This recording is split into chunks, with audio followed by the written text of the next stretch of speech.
Leak को लेकर मोदी सरकार पर निशाना साधा है। उन्होंने कहा कि पीएम मोदी ने दो देशों के बीच युद्ध रुकवा दिए, लेकिन पेपर लीक नहीं रोक पाए। कहा जा रहा था कि नरेंद्र मोदी जी ने यूक्रेन की लड़ाई रोक दी थी। मतलब एक ऑर्डर देके जो रूस और यूक्रेन के बीच में लड़ाई चल रही थी उसको रोक दिया था, ब्रेक लगा दी थी। इजराइल और गाजा के बीच में जो लड़ाई चल रही थी उसको भी नरेंद्र मोदी जी ने रोक दिया था। मगर किसी ना किसी कारण जो हिंदुस्तान में पेपर लीक हो रहे हैं उसको नरेंद्र मोदी रोक नहीं पा रहे हैं या रोकना नहीं चाहते हैं। पेपर लीक का कारण है कि सारे के सारे वाइस चांसलर्स, एजुकेशन सिस्टम को बीजेपी के लोगों ने, उनके पेरेंट ऑर्गेनाइजेशन ने कैप्चर कर रखा है। जब तक ये कैप्चर रिवर्स नहीं किया जाएगा तब तक पेपर लीक चलता जाएगा। इस कैप्चर को फैसिलिटेट नरेंद्र मोदी जी ने किया है और ये एक एंटी नेशनल एक्टिविटी है। तो नीट पेपर लीक के तार अब बिहार तक जुड़े नजर आ रहे हैं। बिहार के डिप्टी सीएम विजय सिन्हा ने तेजस्वी यादव पर गंभीर आरोप लगाए हैं। विजय सिन्हा ने साफ तौर पर कहा है कि नीट पेपर लीक मामले में आरोपी सिकंदर का तेजस्वी यादव के पीए से संबंध है। विजय सिन्हा ने यह भी कहा कि आरोपी सिकंदर ने तेजस्वी यादव के पीए को 4 मई को 3 बार फोन किया। कि 1 मई को तेजस्वी यादव के आप सचिव प्रीतम कुमार के मोबाइल नंबर 7488061813 से रात्रि 9:07 में पथ निर्माण विभाग में कार्यरत प्रदीप कुमार के मोबाइल नंबर 9430469924 पर NHI गेस्ट हाउस में सिकंदर कुमार जादवेंदु के लिए कमरे की बुकिंग कराने के लिए फोन आया था। वहीं आरजेडी ने नीट पेपर लीक को लेकर लगे आरोपों का खंडन किया है। एक बड़ा अपराध हुआ है और देश भर में छात्रों ने कई सबूत सामने रखा है और इसका नेटवर्क पूरे देश में बिछा हुआ है। और शिक्षा मंत्री जो देश के थे वो शुरू में तो इनकार कर रहे थे गड़बड़ी से, लेकिन बाद में उनको स्वीकार करना पड़ा। तो आखिर जो नीट के परीक्षे जो घाल मिल के शिकार हुए, जो युवाओं के भविष्य के साथ खिलवाड़ हुआ, तो इस पर तो पूरी जिम्मेदारी भारत की सरकार की है और केंद्र की सरकार इस पूरे मामले में कहीं न कहीं घिरता हुआ दिखाई पड़ा। तो अब इस मामले के तार बिहार तक पहुंचते नजर आ रहे हैं। ऐसे में जेडीयू ने नीट पेपर लीक मामले में सरकार से सख्त कदम उठाने की मांग की है। प्राप्त सूचना के अनुसार जो अनियमितता की सूचना मिली तो स्वाभाविक है छात्रों के भविष्य के साथ जो खिलवाड़ करने की जो कोशिश होती है और उसका दुष्परिणाम प्रतिभावान छात्रों को भोगना पड़ता है। केंद्र सरकार ने सम्यक फैसला लिया है, लेकिन हम यह भी अनुरोध करेंगे कि भविष्य में होने वाली परीक्षाओं में अगर इस ढंग का जो शिक्षा माफिया के द्वारा कुकृत्य किया जाता है, ऐसी सख्त व्यवस्था की जाए जिससे कि छात्रों का जो मेहनत है उस पर पानी नहीं फिरे। तो नीट पेपर लीक मामले को लेकर देश के अलग अलग हिस्सों में विरोध प्रदर्शन हो रहा है। ये तस्वीरें हम आपको दिखा रहे हैं राजधानी दिल्ली की, जहां पर एनएसयूआई के कार्यकर्ताओं ने शिक्षा मंत्री धर्मेंद्र प्रधान के घर के बाहर विरोध प्रदर्शन किया। पुलिस ने प्रदर्शन कर रहे कई कार्यकर्ताओं को हिरासत में भी लिया। वहीं पटना की बात करें तो यहां पर भी आइसा ने विरोध प्रदर्शन किया और एनटीए पर बैन लगाने की मांग की। लखनऊ में भी इस मामले के खिलाफ विरोध प्रदर्शन देखने को मिला। यहां भी छात्रों ने शिक्षा मंत्री धर्मेंद्र प्रधान के खिलाफ प्रदर्शन किया। विपक्षी दल सीधे केंद्र और बीजेपी शासित राज्य सरकारों पर गंभीर आरोप लगा रहे हैं। तो ये पूरा मामला गर्माता जा रहा है। आज सुप्रीम कोर्ट ने सीबीआई जांच और परीक्षा रद्द करके फ्रेश एग्जाम कराने पर केंद्र और एनटीए को नोटिस भेजकर जवाब मांगा है। वहीं शिक्षा मंत्रालय भी पूरे मामले पर नजर रखे हुए हैं। डिटेल्स लेते हैं रोहन से। तो रोहन, ये बताएं, सुप्रीम कोर्ट और शिक्षा मंत्रालय ने आज क्या बड़ा एक्शन लिया है?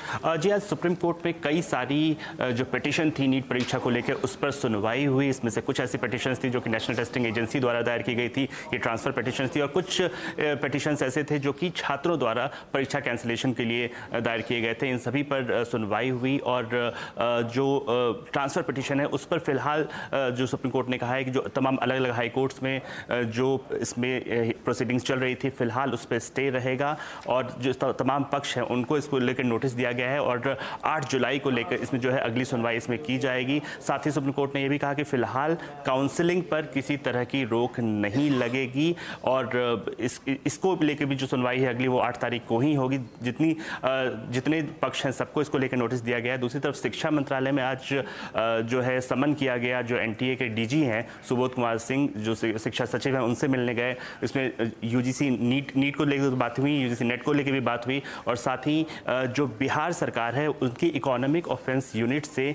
पूरी जानकारी मांगी गई है। जो पेपर लीक को लेकर जो खबरें आ रही हैं उसको लेकर डिटेल्स मांगे गए हैं और एक बार वो डिटेल्स आ जाते हैं उसके बाद शिक्षा विभाग इस बारे में और कार्रवाई करेगा। शुक्रिया रोहन इस अपडेट के लिए। तो नीट की परीक्षा के बाद अब यूजीसी नेट की परीक्षा विवादों के घेरे में है। केंद्र सरकार ने 18 जून को हुई यूजीसी नेट की परीक्षा को रद्द कर दिया है। यह परीक्षा 2 शिफ्ट्स में ओएमआर यानी पेन एंड पेपर मोड में आयोजित की गई थी। 19 जून को यूजीसी को गृह मंत्रालय के Indian cyber crime coordination centre से परीक्षा में कुछ गड़बड़ी होने के इनपुट्स मिले थे। इसके बाद शिक्षा मंत्रालय ने परीक्षा में पारदर्शिता सुनिश्चित करने के लिए इसे रद्द करने का आदेश दिया है।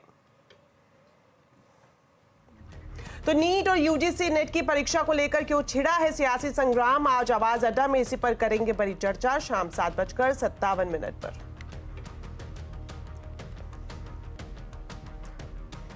बिहार में नौकरी और शिक्षा में 65% आरक्षण पर नीतीश सरकार को पटना हाईकोर्ट से बड़ा झटका लगा है। पटना हाईकोर्ट ने आरक्षण की सीमा बढ़ाने को गैर संवैधानिक बताते हुए इस पर रोक लगा दी है। बिहार विधानमंडल ने नवंबर 2023 में आरक्षण कोटे को बढ़ाकर 65% कर दिया था। इसके खिलाफ कई लोगों ने कोर्ट में याचिका दायर की थी। कोर्ट ने 11 मार्च को फैसला सुरक्षित रख लिया था और आज अब कोर्ट ने अपना फैसला सुनाया है। चलिए अब बात करते हैं बाजार की। निफ्टी एक्सपायरी के दिन बाजार बढ़त पर बंद हुए। सेंसेक्स निफ्टी की रिकॉर्ड क्लोजिंग रही। सेंसेक्स 141 अंक चढ़कर 70,479 पर और निफ्टी 51 अंक चढ़कर 23,567 पर बंद हुआ। ऑटो फार्मा को छोड़कर सभी सेक्टर इंडेक्स में खरीदारी रही। सबसे ज्यादा तेजी रियलिटी, मेटल और ऑयल एंड गैस में देखने को मिली। आज फाइनेंशियल सेक्टर के लीडर्स ने वित्त मंत्री के साथ प्री बजट मीटिंग की है। सूत्रों के मुताबिक इसमें रिटेल निवेशकों को एफएनओ के उतार चढ़ाव से बचाने के लिए बड़े एफएनओ ट्रेड्स पर एसटीटी बढ़ाने की मांग की गई है। इस खबर पर ज्यादा जानकारी के लिए अब सीधा जुड़ते हैं हमारे economic policy editor Laxman Roy से। तो लक्ष्मण जी बताएं, आज की इस बैठक में क्या खास रहा? देखिए, दरअसल आज की जो बैठक थी सबकी नज़रें इसी बात पर टिकी थी कि शेयर बाजार के लिए, खासतौर से ट्रेडर के लिए, निवेशकों के लिए क्या कुछ सुझाव आते हैं इस बजट की बैठक के दौरान। इसमें सबसे महत्वपूर्ण सुझाव 3 आए हैं। पहली बात एफएनओ ट्रेडर के लिए, जो फ्यूचर एंड ऑप्शन ट्रेडर्स के लिए, जिस पर वित्त मंत्री पहले ही चिंता जता चुकी हैं कि रिटेल निवेशकों की इस सेगमेंट में बढ़ती दिलचस्पी को देखते हुए कैसे उनके हितों की रक्षा की जाए। इस पर एक सुझाव ये आया है कि जो हाई फ्रीक्वेंसी ट्रेडर हैं, यानी ज़्यादा फ्रीक्वेंसी में बार बार बड़ी संख्या में ट्रेड करते हैं फ्यूचर एंड ऑप्शन में, एफएनओ में, जिनका एक दिन का ट्रेड 1000 करोड़ रुपए से भी ज़्यादा हो जाता है, तो वैसे ट्रेडर पर, एचएफटी पर, ट्रेडर पर आप जो भी एफएनओ ट्रेड करते हैं उस पर सिक्योरिटी ट्रांजैक्शन टैक्स यानी एसटीटी बढ़ा दीजिए। यानी बड़ी मात्रा में ट्रेड करने वाले एचएफटी के सिक्योरिटी ट्रांजैक्शन टैक्स बढ़ा दी जाए।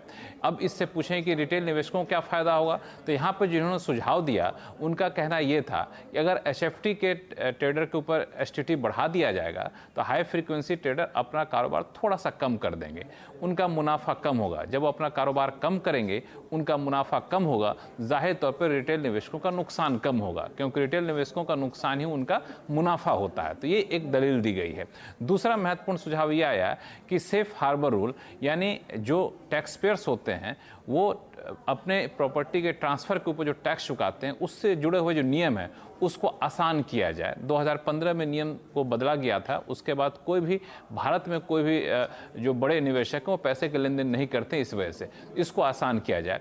तीसरा सुझाव ये दिया गया कि म्यूचुअल फंड में या इक्विटी कल्चर में लोगों को ज़्यादा से ज़्यादा भागीदारी बढ़ाई जाए। इसके लिए जन निवेश नाम से एक खास अभियान शुरू किया जाए ताकि ज़्यादा से ज़्यादा लोग म्यूचुअल फंड या इस तरह के इंस्ट्रूमेंट में पैसा अपना लगाएं और फाइनेंशियल इंक्लूजन से जुड़े। ये सिर्फ सुझाव है, बता दूं कि अंतिम फैसला तो जब वित्त मंत्री बजट भाषण पढ़ेंगे तो उनके पार्ट 2 जो भाषण का जो होगा उसमें देखने को मिलेगा ये सुझावों पर कितना वित्त मंत्री ने अमल किया है।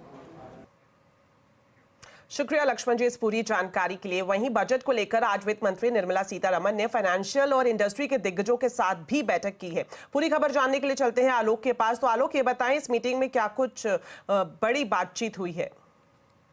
बिल्कुल, देखिए जो आज सुबह बैठक हुई थी, pre budget meeting, pre consultation meeting, उसमें फाइनेंशियल सेक्टर और जो कैपिटल मार्केट के लोग जुड़े हुए आए थे और खास तौर से जो उनमें कई सारे लोग थे, उनका यही कहना था कि जो सरकार ने जो फिस्कल डेफिसिट का टारगेट रखा है उस पर सरकार को स्टिक करना चाहिए और साथ ही साथ पॉलिसी, जो टैक्स पॉलिसी है उसको एक तरह से कंसिस्टेंसी बनाए रखनी चाहिए। इसमें उतार चढ़ाव होने से दिक्कतें आती है, तो लिहाजा सरकार का जो यहाँ पर लोग रिप्रेजेंटेटिव आया था उनका पूरा फोकस यही था कि सरकार को ग्रोथ मोमेंटम बनाए रखने के लिए ये सारे काम करने चाहिए और साथ ही साथ कैपेक्स को लगातार जिस तरह से सरकार ने बढ़ाया है उसी तरह से आगे भी आने वाले दिनों में बढ़ाते रहेंगे, तभी जाके देश में जो ग्रोथ है वो अपना उसका मोमेंटम चालू रहेगा। इसके अलावा जो एनबीएफसी सेक्टर और दूसरे सेक्टर थे उन्होंने भी कहा कि उनके लिए एक अलग से फंड क्रिएट करना चाहिए, क्योंकि बैंकिंग के साथ उनका कंपटीशन है, लिहाजा उनके पास फंड की कमी रहती है। तो सिडबी के जरिए अगर सरकार एक एलोकेशन कर देती है तो सिडबी के जरिए उनकी फाइनेंसिंग हो जाएगी। साथ ही साथ बैंक के साथ उनके रूल्स को अलाइन किया गया है, लेकिन उनके पास एनबीएफसी के पास अभी कोई पावर नहीं है। सरफेसाई में भी अभी 20 लाख की लिमिट है, तो उस लिमिट को ईज करना चाहिए, तभी जाके वो रिकवरी कर पाएंगे। रिकवरी के लिए उनके पास टूल नहीं है एनबीएफसी के पास। तो इस तरह की मांगे जो पहली पाली की बैठक हुई थी उसमें रखी गई है और अभी इंडस्ट्री के साथ जो देश के बड़े चैम्बर्स हैं, फिक्की, सीआईआई और एसोचैम, पीएचडी, उनके साथ अभी वित्त मंत्री की बैठक हो रही है और जो हमें जानकारी मिल रही है कि अंदर खास तौर से ग्रोथ, इन्वेस्टमेंट और प्राइवेट इन्वेस्टमेंट किस तरह से बढ़े इसको लेकर बातचीत चल रही है, साथ ही साथ रोजगार बढ़ाने को लेकर और टैक्स पॉलिसी, टैक्स में जो खास तौर से अगर हम कहते हैं कि जो कंज्यूमर डिमांड को बूस्ट करना है तो इनकम टैक्स में एग्जम्पशन जो लिमिट है उसको बढ़ाने की बात इंडस्ट्री की तरफ से की जा रही है। इस तरह की मांग की जा रही है जिससे कि कंजम्पशन डिमांड बूस्ट हो सके, रूरल डिमांड बूस्ट हो सके। इस तरह की चीजें जो इंडस्ट्री की तरफ से की जा रही है और साथ ही साथ जो कैपिटल गेन टैक्स है उसके स्ट्रक्चर को लगातार जो सिंप्लीफाई करने की मुहिम काफी दिनों से चल रही है उसको जल्द से जल्द सरकार अमली जमा पहनाए, ऐसा जो इंडस्ट्री के दिग्गज हैं वो यहाँ पर मांग करते हुए दिखाई दे सकते हैं। बैठक अभी चल रही है, बैठक करीब 1 घंटे अभी और चलेगी इंडस्ट्री के साथ। उसके बाद क्या कहते हैं ये सुनने वाली बात है, लेकिन जो इनिशियली जो मांग है उनकी डिमांड्स है यही है। आपका स्वागत है और अब खबर तमिलनाडु से, जहां के कल्लाकुरुच्ची में नकली शराब पीने से 34 लोगों की मौत हो गई है और 100 से ज्यादा लोग अस्पताल में भर्ती हैं। जहरीली शराब पीने वालों में ज्यादातर मजदूर हैं और इन लोगों ने पैकेट में मिलने वाली शराब पी थी। शराब पीने के बाद दस्त, उल्टी, पेट दर्द और आंखों में जलन की शिकायत इन्होंने की और इस वक्त पुलिस ने इस मामले में 4 लोगों को गिरफ्तार कर लिया है। ये भी जानकारी मिली है कि पुलिस ने 200 लीटर शराब भी बरामद की है जिसमें मेथनॉल पाया गया है। मृतकों का फिलहाल पोस्टमार्टम कराया जा रहा है। रिपोर्ट आने के बाद मौत की असली वजह सामने आएगी। आज T20 वर्ल्ड कप में अपने पहले सुपर 8 मैच में टीम इंडिया अफगानिस्तान से भिड़ेगी। वर्ल्ड कप में भारत अभी तक एक भी मैच नहीं हारा है, जबकि अफगानिस्तान पिछला मुकाबला वेस्टइंडीज से हार चुकी है और आज ब्रिजटाउन के किंगस्टन ओवल में यह मुकाबला रात 8 बजे शुरू होगा। इस मैदान पर टॉस काफी अहम रहने वाला है और जो भी टीम टॉस जीतेगी वो बॉलिंग चुन सकती है। तो चलिए फिलहाल मेरे साथ इस बुलेटिन में इतना ही, लेकिन जाते जाते आपको बताते हैं आज के कंज्यूमर अड्डा के टॉपिक के बारे में। 12th पास करने वाले स्टूडेंट्स के मन में सबसे बड़ा सवाल ये होता है कि किस कोर्स में एडमिशन ले। इस वक्त देश में ऑप्शंस की कमी नहीं है, लेकिन सही ऑप्शन चुनना आसान भी नहीं है। अब इसमें हम करेंगे आपकी मदद। हमारी खास सीरीज में आज हम बात करेंगे आर्ट स्ट्रीम की, शाम 5:57 पर, तो जरूर देखिए हमारे साथ। 12th के बाद अब कोर्स करें खास।